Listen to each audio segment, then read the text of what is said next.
Welcome back, everybody. Last week on Just the News, right on this show, in fact, we broke a major story regarding how the Biden Justice Department was coordinating its legal assault on Georgia's election integrity law with several liberal advocacy groups. Now, somebody who knows how the Justice Department and its voting rights division works is none other than J. Kristen Adams, currently the president of the Public Interest Legal Foundation and a former Justice Department official himself.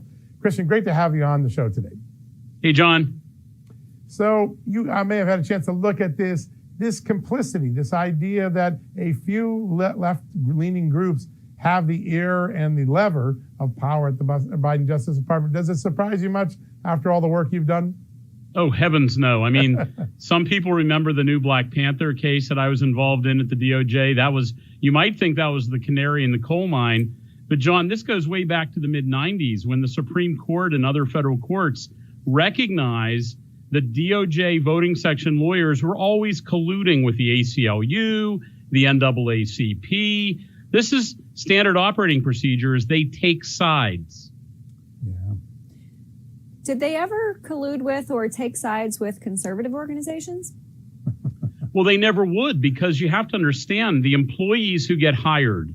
And look, I've written so much about this. It's in my now 10-year-old book, Injustice. The employees who get hired are always leftists. So there's no one to collude with at the DOJ. And that's part of the problem, is the hiring practices are always hiring from Project Vote, from Demos, from MALDEF, from LULAC, from all of these race-based organizations. So there's never an opportunity to collude with conservative organizations because they wouldn't tolerate it.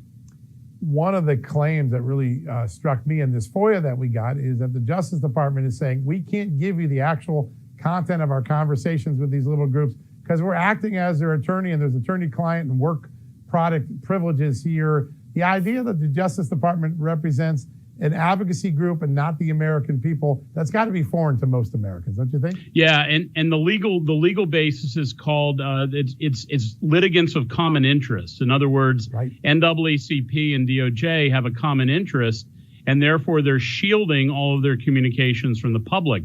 If you really want to get some good stuff, FOIA their hiring recommendations. We found in the Obama administration that these groups are suggesting that certain people be hired. Then they do get hired, and then the collusion is particularly effective when the lawyers inside DOJ used to work for the outside groups. There's a project for us. I'm going to do that for sure. Christian, I know that, considering the hiring practices from Southern Poverty Law Center and all of these liberal organizations, I know that the DOJ has been, at least to a small degree, politicized for a very long time.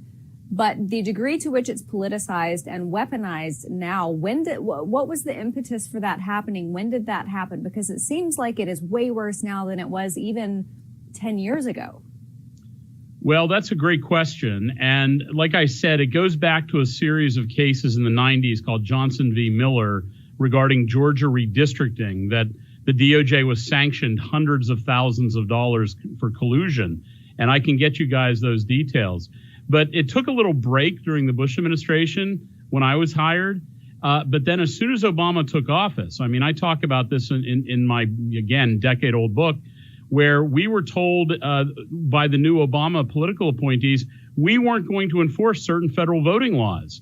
The voting laws that required voter rolls to be cleaned up by the states, that program was shut down. We weren't going to prosecute the new Black Panthers. That case was dismissed. And so I got to see firsthand when I was inside the DOJ what happens when a radical administration takes over. So this has been going on a long time. And during the Trump years, people might say, why didn't they do something about this problem? They couldn't. There was nobody in the voting section that could be trusted. Not one single lawyer could, and then many of them refused to work on cases inside the Civil Rights Division during the Trump administration. Amazing to have that level of bias and resistance in what should be the people's agency. Of any agency, the Justice Department should be the equal people's agency.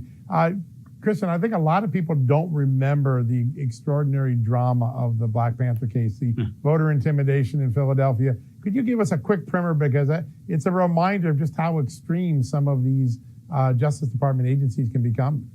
Oh, and it has a funny ending, John. So back in the 2008 election, armed new Black Panthers with uniforms were standing in front of a polling place in Philadelphia shouting at voters on election day. I viewed that as a Section 11B violation of the Voting Rights Act, which is voter intimidation, and the kind of thing that is prosecutable under federal law. So we filed a lawsuit against the new Black Panthers, King Samir Shabazz, Jerry Jackson, I think one of them a felon, and that case went to default, meaning they didn't even reply. Right? Everybody knows we don't reply to a lawsuit. What happens? You lose.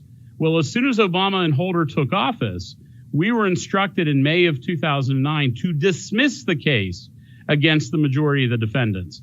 Now, at the time, I was subpoenaed by the United States Commission on Civil Rights to talk about why the case was dismissed, and I had a choice to either comply with the subpoena or work at the DOJ. So I quit. I quit my job at the Justice Department, and I testified to the Civil Rights Commission in 2010.